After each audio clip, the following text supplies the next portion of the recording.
Good morning, students. So in the last video we have seen what exactly the delegation event model is and what are the main three components of it. One is a event, another is a source, and the third one is a event listeners. So again we have seen the event classes which we can use in a program and what all the packages we can use it to implement those event classes. So we'll see today the remaining two components of the delegation event model. One is a source and another is a event listeners. So source of the events. So in the following table we are going to see some of the user interfaces component which can generate the events.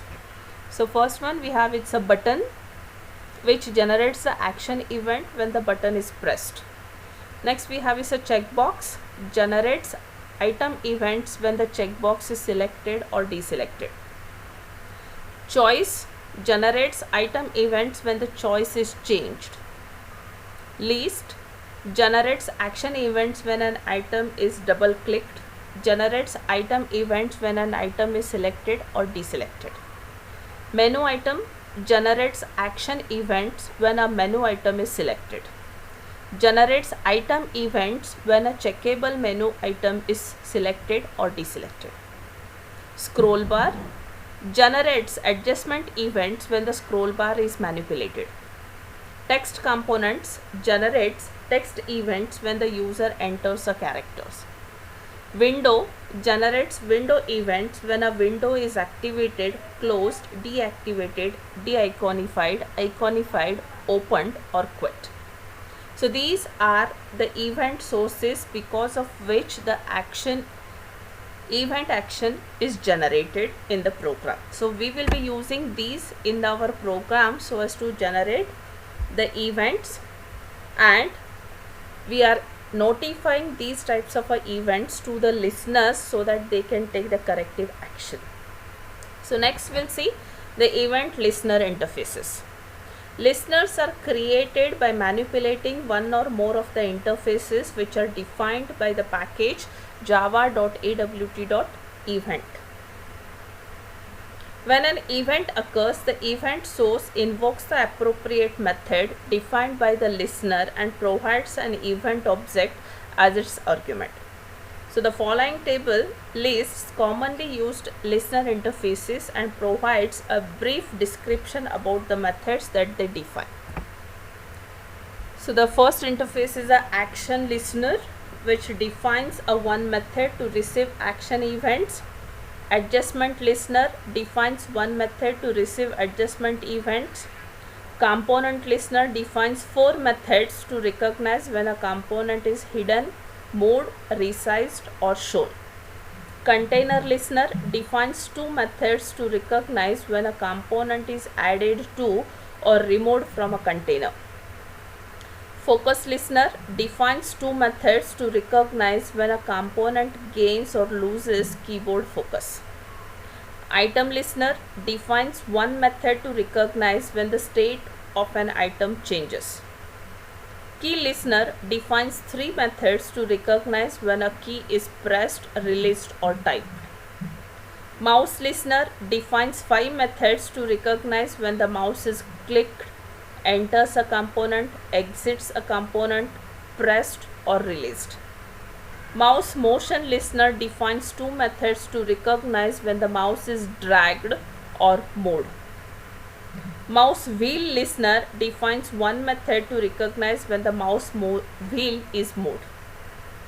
Text listener defines one method to recognize when a text value changes. Window focus listener defines two methods to recognize when a window gains or loses input focus. Window listener defines seven methods to recognize when a window is activated, closed, deactivated, de-iconified, iconified, open or quit.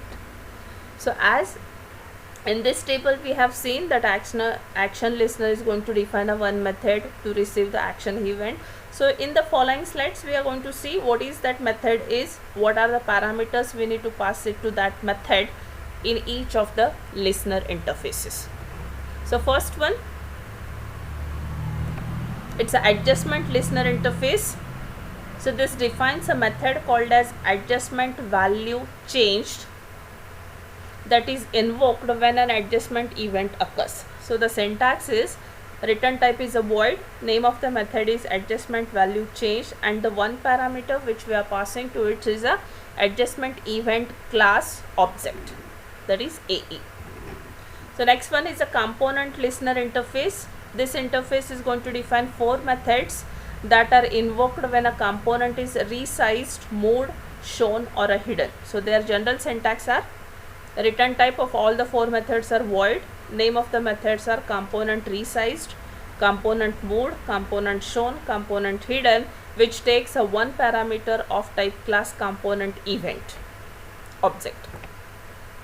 Next one is a container listener interface. This interface contains 2 methods. When a component is added to a container, the component added method is invoked. When a component is removed from the container, component removed is invoked. So their general syntax are return type of both the methods are void, name of the methods component added, component removed, and takes a one parameter of type container event class object. So next one is a focus listener interface. So this interface defines 2 methods. When a component obtains a keyboard focus, focus gained method is invoked. When a component loses keyboard focus, then focus lost method is called.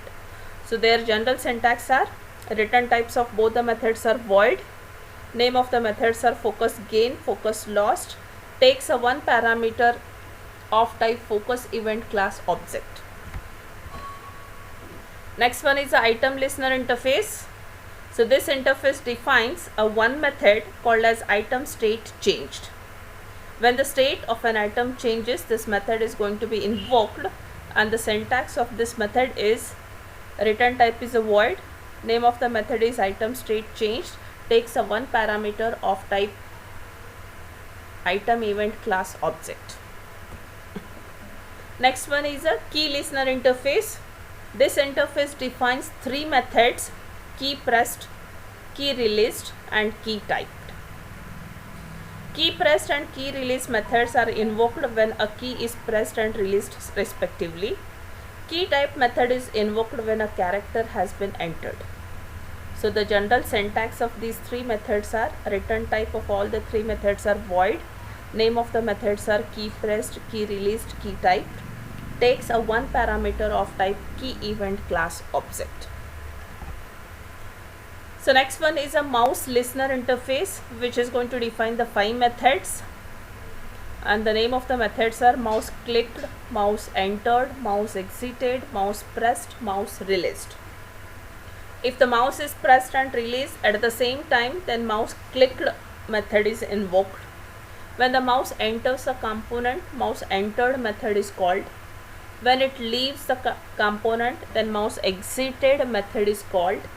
Mouse pressed and mouse release methods are invoked when the mouse is pressed and released. So the general syntax of these 5 methods are return type of all the 5 methods are void, name of the methods are mouse clicked, mouse entered, mouse exited, mouse pressed, mouse released, and all the methods takes a one parameter of type mouse event class object. Next one is a mouse motion listener interface. This interface defines the 2 methods. One is a mouse dragged is called multiple times as the mouse is dragged. Mouse moved method is called multiple times as the mouse is moved. So the syntax of these 2 methods are return type of both the methods are void, name of the methods mouse dragged, mouse moved, takes a one parameter of type mouse event class object. Next one is a mouse wheel listener interface. It defines a one method called as mouse wheel moved is invoked when the mouse wheel is moved. So the general syntax is return type is a void, mouse wheel moved is the name of the method, takes a one parameter of type mouse wheel event class object. Next one is a text listener interface. This interface defines a one method called as a text changed, and this is invoked when a change occurs in a text area or a text field. And the general syntax of it, this method is return type is a void, name of the method is text changed, then takes a one parameter of type text event class object. So next one is a window focus listener interface, defines two methods, window gained focus and window lost focus. So these methods are called when a window gains or loses the input focus. Their general forms are, return types of both the methods are void, name of the methods are window gained focus, window lost focus. Both the methods takes a one parameter of type window event class object. Next one is the window listener interface. This is going to define 7 methods: window activated, window deactivated, window iconified, window de-iconified, window opened or window closed. Window activated and window deactivated methods are invoked when a window is activated or deactivated respectively. If a window is iconified, then the window iconified method is called. When a window is de-iconified, the method window de-iconified is called. When a window is opened or closed, then window opened or window closed methods are called respectively. And the last one is a window closing method is called when the window is being closed. So the syntax of all the 7 methods is given below. The return type of all the methods are void, name of the methods are window activated, window closed, window closing, window deactivated, window de-iconified, window iconified, window opened, and all the methods takes a one parameter of type window event class object. So these all are the methods available in these window listener interfaces, and there are some sources which generates the events, and those are going to be notified through the listeners. So in the next class we'll see how we can make use of all these methods by demonstrating some of the problems on this. So next one is that how we can make use of these things in a practice, that is how we can make use of these methods just now, whatever we have seen in today's video and previous video, how to make use of these methods in the program. So for that we need to just follow 2 steps. First one, implement the appropriate interface in the listener so that it will receive the type of the event desired. Then implement the code to register and unregister the listener as a recipient for the event notification. So this is what about today's presentation. Further part we'll see in the next presentation.